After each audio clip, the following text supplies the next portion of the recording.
Hey, it's Alex, the divorce planner, coming to you with another In Conversation with a Divorce Professional. Today, we have a two-for-one. I'm super excited. We're going to be tackling the subject of high conflict co-parenting after divorce. And by the way, you don't have to be divorced to utilize the tips and tools that my guests are going to share with us today. You know, being able to communicate well with any co-parent it takes practice, right? It's a skill. But if you are in a situation where you have a high conflict co-parent, it can be especially difficult to figure out how to communicate and how to best parent together when you're apart. So with that, I see that my guests, Jan and Jillian Yuhas, have joined us. I'm going to just add that. Thank you so much. I'm so happy to see so many people here. Hello. So when they jump on, I'll do a proper introduction. And if you have a question, well, here they are. If you have a question, yay! Hi. Hi, Jen. Hi, Jillian. It's so great to see you. Hi, Alex. Thanks for having us. Oh my gosh, always the best to have this conversation. I was just reminding the audience that if for some reason you can't be a part of this conversation we're going to talk for about 20 minutes. I have some questions I'm going to ask. And if you have a question that you want answered, drop it in the comments in this live. We will definitely get to them. And if you don't have time to stick around and get the answer, do not worry. This is going to be posted on my page immediately after we wrap up. And I'm going to be tagging Jan and Jillian so that you have access to all of their content and contact info moving on. With that, ladies, I would just like to tee us up properly because I made notes because that's what I do. So today, my guests are Dallas-based co-parenting coaches and family mediators, Jan and Jillian Yuhas. Jan and Jillian specialize in working with high conflict situations, and their background is really interesting and unique in that they have psychotherapy under their belt, which makes them kind of uniquely qualified for helping mediate challenging family dynamics, especially when you're dealing with psychological manipulation of any kind. So they guide co-parents and children to overcome the challenges of divorce through creative solutions that are really kid-centered. Like that's the core of what you do, right? It's always the kid first. So with that, Jan and Jillian, thank you so much for hopping on today. Yes, so happy to be here. How is it in Dallas? Are you guys roasting? Oh, it's so hot today. I mean, we're usually on the average around close to 100 right now on the daily. So okay. It's really humid too. I'm not going to complain then. Forget it. It's over. I just want to kind of jump in. I have a couple of questions that I just figured these are audience favorites. Like that's kind of like 101 stuff. So with that, I know you both have a background in psychotherapy before getting into mediation and coaching work. What you do is really incredibly specialized. What was the journey that led you to this work? Many moons ago, about 20 years ago, we started as crisis counselors for teens who had ran away from home. Wow. And that kind of started our mediation journey because we had to mediate between the parents and the teens to figure out what was the family discord going on as to why the teen ran away from home. And that really inspired us to go to grad school to get our master's in family therapy. And from there, we went on and got certified in mediation thereafter. That's an amazing journey, and what like a great way to kind of kick off your experience and doing something that is really foundational in helping other people. I love that that's got that personal connection for the both of you. Look, being able to parent, either if you're in a relationship with somebody or after divorce where there's kind of a high conflict dynamic, is challenging no matter what your situation. What are some of the most common issues you see in high conflict co-parenting dynamics? I would say there's a lot of unilateral decisions being made without notification. They'll also withhold, vital information in regards to the children, or they'll also just be very aggressive, blaming, attacking their character versus focusing on the children when it comes to that communication. I see. So it's almost like baiting you, constant baiting, not really dealing with whatever the core subject at hand is. That so cuts right to the core of it. I love it. You so succinctly summed it up. What are the most prevalent types of kind of manipulation or I don't want to say abuse necessarily, but sometimes there are those very unhealthy dynamics between parents. So what are the most prevalent types that you see people having to navigate? So yes, we definitely say a lot of travel manipulation comes into play. So the high conflict co-parent will use travel, especially over the summertime, since we're in the summer, and they will take their travel time and they will stack their parenting time before and after their travel time. So one parent may not see the children for, 3 weeks at a time if it's not clearly laid out in the parenting plan. They withhold travel itineraries, and so they think that the high conflict parent thinks that the compassionate parent is infringing on their parenting time or trying to surveillance and lack of privacy. But really, it comes down to making sure the children are safe. If there were to be, a accident, or the one parent who was on vacation with the children was in a coma or something, God forbid, who knows what would happen, that the other parent knows where their children are in case they need to fly to get them. Yeah. So we see a lot of withholding of the travel itinerary right now over the summertime is a big, I would say, manipulation going on. Point of conflict. And then also, I would say financials is a big thing as well, in terms of trying to get reimbursement for medical extracurricular activities is becoming quite the manipulation tactic lately for the high conflict. It's interesting you say that. I just had a client this week who, one of the points as I was preparing her for, getting on with the mediation process, one of the big concerns she had was really, I'm already having difficulty in our separation being reimbursed for things. So we were talking about, creative ways moving forward, but also that she needs to actually work through that with the mediator, with the spouse present. I know working on parenting plans is something that the two of you specialize in as well.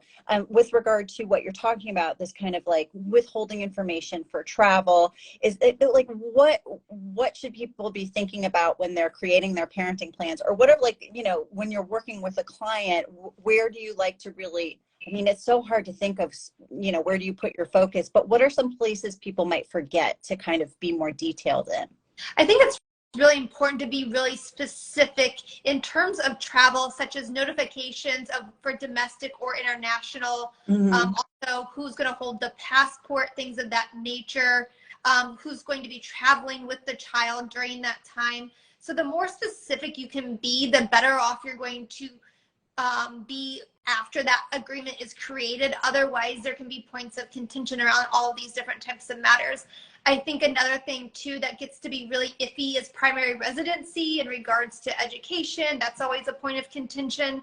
I also think communication for urgent and non-urgent matters is also really big too, in regards to, what platform to use and things of that nature, time responses, or FaceTiming kids. So you really want to have, when you're dealing with a high conflict personality, they think in black and white thinking patterns. So it's very rigid. So you really want your parenting plan to be laid out with very specific provisions in order to reduce the amount of manipulation that can potentially occur. A lot of times when you go the family court mediation route, they make it very vague and it's very standardized. It's not very specific to your family's needs or personality that you're dealing with. So this is why dealing with the high conflict personality, which is a fixed mindset due to their thinking patterns, you want it very clearly laid out. That makes a lot of sense. And I was just kind of thinking through, look, where my area of specialty is, which is helping people prepare all the administrative stuff in advance of divorce and really the financial assessment, but in a way that they get to carry that on forever. It's more like teach a person to fish rather than give a person to fish. But it seems like the parenting plan part of the divorce puzzle really needs to come in that early as well. So especially if you're dealing with, look, if your spouse has already been presented themselves as a high conflict person, the truth is they're going to be that same person after your divorce. So it seems like thinking about these things and, connecting, I would just recommend anybody who's joined us and you're in an early stage of either thinking about a separation or just starting to prep for a divorce, please visit their page. Again, I'm going to link them immediately after this conversation. But I know you have a wealth of help. I just want to, just pepper in a couple of comments that we've already gotten and questions. The first one that was dropped in was, is it possible to co-parent with a narcissist? Yes, it's possible. You're probably going to lean towards more parallel parenting than collaborative parenting. but it's also knowing how to be strategic in your responses and what to say, so that way they see that you're trying to work with them. A lot of times it's about presenting two choices so they feel like they have control in making that choice, but you're also presenting two options that work for you as well.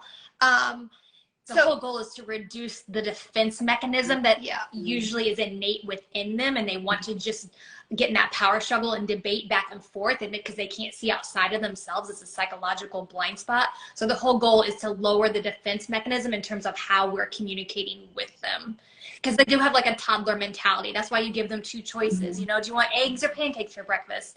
And, you know, the toddler chooses what they want because they feel like they're in control. Same thing when it comes to dealing with a narcissist and co-parenting. Okay, I would like eggs, number one. I just want to I'm a savory person.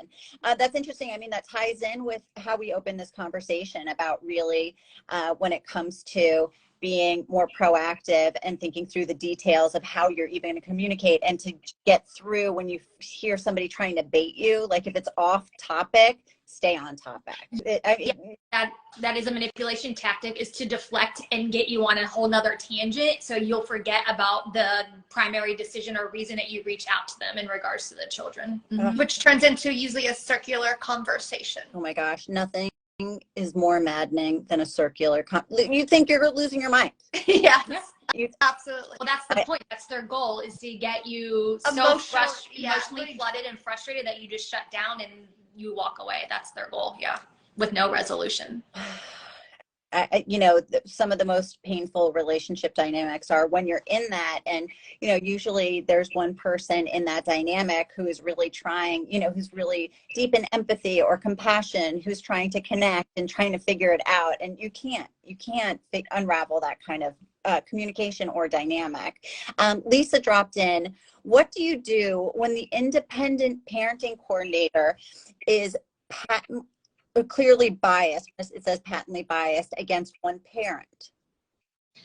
So you don't have to necessarily agree to the things that suggest. You can always file a motion saying you're in an objection to what it is that they're stating in regards to those, what they make in terms of final decisions. That's the best way approach, is to file a motion that you're in objection to whatever they're suggesting. You can also provide other solutions or creative ways and try to ask them how come they made that choice for your children, or where was their reasoning behind that. You like to gather more insight into the way that they're making decisions for your children. I love that. I mean, basically what you're saying is activate. You are an active part of this process, and your voice is absolutely necessary. Something I talk about all the time is nobody cares about the details of your life the way you do. Like, don't assume somebody's going to bring something up because it seems obvious to you. Open your mouth, write down your questions. And even, I think it can be intimidating when you're especially in a court type situation to think, oh, I just have to kind of fall in line and follow whatever. You can have say in what's happening. Yeah, I'm glad you brought that up, because that's probably one of the most important things we help our clients with, is advocating for themselves, because nobody else is going to do it for you. Even your attorney may not advocate for you or understand where you're coming from, because they don't always give directed guidance and advice. So we really help our clients advocate their inner voice and what is in the best interest of their children. And there's nothing wrong with asking discovery questions and putting it back on the other person to understand where they're coming from. That's how we gain valuable information to understand is this really in the best interest of the children. It's beautifully put, and it boils down to make no assumptions, ask questions, right? Absolutely. And so what I love about your ethos and mine and so many other wonderful people in this divorce niche is we come to this from such a personal place, but it really is the goal for all of us to create our clients to become the best advocate for themselves that they can be. I love that. Thank you for sharing that. I'm just going to, before we have another comment question, I'm going to selfishly ask mine, and then I'm going to get to that. So as you know, like, money is a huge trigger during a divorce, and there are lots of shared expenses. You have, as parents, raising a kid or multiple kids after divorce. And as I mentioned, that was like one of the primary things when I was working with a client this week.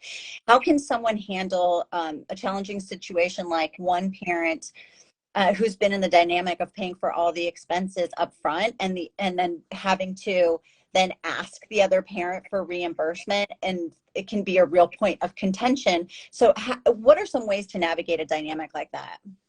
So first, I would start out recommending not to be one parent that is taking the initiative and paying for everything up front, because then you are constantly, especially if you're dealing with course of control and this person is withholding finances from you and they're refusing to reimburse you, you're putting yourself in a situation where it can be hard to recoup those expenses later on.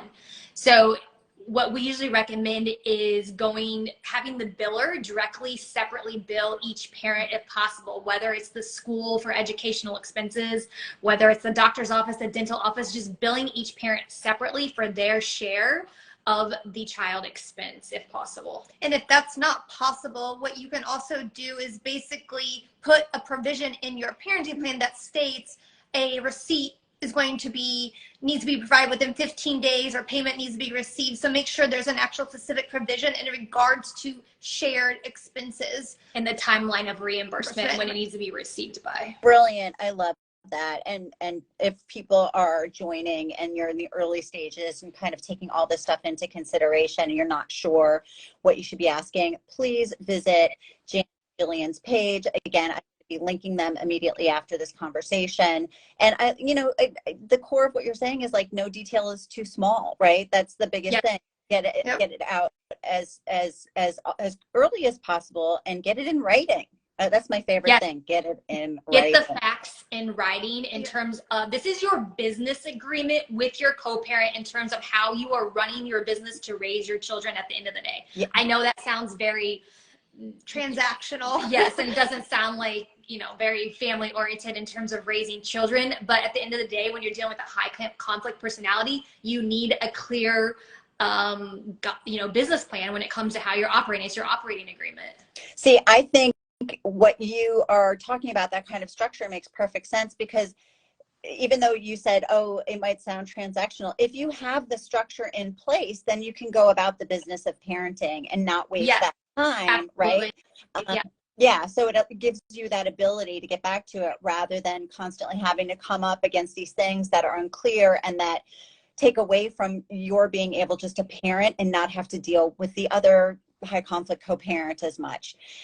So it's one of those things. It's like, what do they say? Measure twice, cut once. So the measure, So the measuring twice is really kind of putting in every detail possible and thinking through every scenario so that it's a part of your judgment, your parenting plan, so that you can kind of go on autopilot. That doesn't mean stuff isn't going to come up down the line, but at least you're dealing with the basics, right? Correct. Yep. Definitely. Okay. So Ricky here said, I'm adding 72 parent provisions to my order and my soon-to-be ex is livid about it, but we need that in writing. Absolutely. That is, and Ange said, how do you know your co-parent is a high conflict one? Great question. I think one way to really identify is there's a constant conflict when it comes to making decisions. It's never just like, hey, what are your thoughts on this? And like, you're able to come up with agreement within 15 minutes. If it's taking longer or it's like drawn out for days or weeks, that's going to tell you you're dealing with probably with a high conflict person, because they don't want to make a decision and they want to basically create this emotional distress in your life. So that way, eventually you'll just comply and give up and give in to whatever they're requesting. Or they also have to have control over have the final say over every decision. It's about them and not about the children is also a clue. Or if you feel like you're losing your sanity, it's probably because they're manipulating you over and over, emotionally or psychologically, in terms of trying just to create chaos out of, resentment of their own personal wounds that they've never healed from. Yeah, you may feel powerless, anxious, you may feel angry, frustrated. Listen to what your body's telling you as you're communicating with them, because your gut instinct is going to send you those signals to let you know this is not healthy and something's off about this. Or they're gaslighting you and you just have no voice. So those are some clues. Wow, that is all so helpful. I can't wait to write out all the details, like in the captions of all these like golden nuggets you're dropping. So we're coming up on 20 minutes. I do have a couple more questions and comments I'm just going to get to before we wrap up. Again, for anyone who is joining us late, we've been talking about high conflict co-parenting as well as parenting plan details with my guests today, Jan and Jillian Yuhas. If you missed any part of this conversation, it will be available on my page immediately after. And if you have a question, drop it in. Okay, so next question. How do you deal with a co-parent that draws every conversation back to that they are the one trying to make things work and you are the one breaking the family apart? So they're trying to guilt trip you into manipulating and shaming you because they don't want to take responsibility for their part in those types of conversations. And so that's their way of avoiding accountability for their part. And it takes two people to make a relationship work, and it takes two people to sort of have a relationship fall apart. So just say, I will only take responsibility for where I'm at fault in this relationship, and I will not take basically responsibility for your part, more or less. And you can also say, it sounds like maybe both of us need to do our individual healing as we're moving forward towards our co-parenting relationship, and it's not healthy for us to discuss any more of our marital wounds anymore. That's great. Like, last time the three of us chatted, we talked about there's that acronym BIF, which I love, right? Keep those conversations brief, informative, friendly, but firm, right? And just, I love that once you it's kind of like the Matrix. Do you remember that movie, The Matrix? It's like once you see it, you're like, oh, I can step to the side of it, and I'm just going to keep to the subject at hand and not get lured in by this trigger, like this emotional trigger that they're looking to activate in you. Yes, exactly what they're trying to do. Yeah, Ricky, thank you so much for that. Let's see here. Let's see. Chuck and Chicks asks, there must be a parenting provision list somewhere that would be helpful. Do you have any resources on your website or your page that I can refer Chuck to? We don't have a list on our page, but we do have a list of co-parenting checklists in our online co-parenting course. Which is great because it's kind of a DIY, right? It's, which I love, that you get to kind of do it your own pace, and it's something you can go back to. And let's see here. Well, thank you for answering that. I've got another question comment dropped in. I'm constantly harassed by my ex via talking parents. The order says I must respond within 48 hours or it's an agreement. I'm sorry if I'm stumbling. I advised my ex I will not be reading messages on the weekends with my son. Okay, well, that's good thank you for sharing that. Now, continued. Now he sends messages reflecting schedule changes, knowing I will not read within 48 hours. Am I wrong if I don't read or agree to change given the order? Unfortunately, we need to abide by the order. Otherwise, you could be in contempt of the order and he could file a motion against you.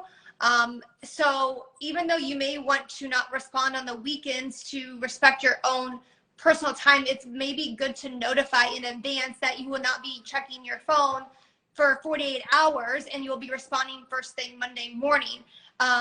You can also say, thank you, I've received this message. I need some time to think about it and I will get back to you. And then you can get back to them on Monday or Tuesday because you have sent a response within the timeline of 48 hours. Yeah. But doesn't mean you have to provide your answer within that timeline. I love that. I love that, which is basically kind of circling back and threading that needle again of just get everything in writing, even if it's for you, even if it's not a detail, of just so you can lay out and say, I made the other person aware, right? Yeah. And you can even, you can even in that say, if there is an emergency, of course, text and please write emergency, and then we can go, and then it lets anybody at the court know you really crossed every T and dotted every I. Jan and Jillian, this has been fantastic. I know we ran 5 minutes over, but I would love to do a part 2 sometime in the near future with you both. And if somebody wants to work with you and this is the first time they've been made aware of the both of you, which would be crazy. You guys are like social media superstars. What can they expect to find if they go to your Instagram or your website? Yes, so they can work with us one-on-one in terms of coaching. We also offer co-parenting coaching. We also offer parenting plan mediation. We update parenting plans, or we start from scratch with parenting plans. We can also find our online courses on our website as well. That's so fabulous. You know, everybody, thank you so much for joining us. I have to say, this has to be one of the most packed conversations that's filled with so much valuable information. I really thank the both of you for your time and your expertise. And I'm so happy to have this conversation with you. Yes, so great catching up with you, Alex. Thanks for having us. Too. I'll talk to you soon. And everyone, thank you so much for joining us. Bye. Bye.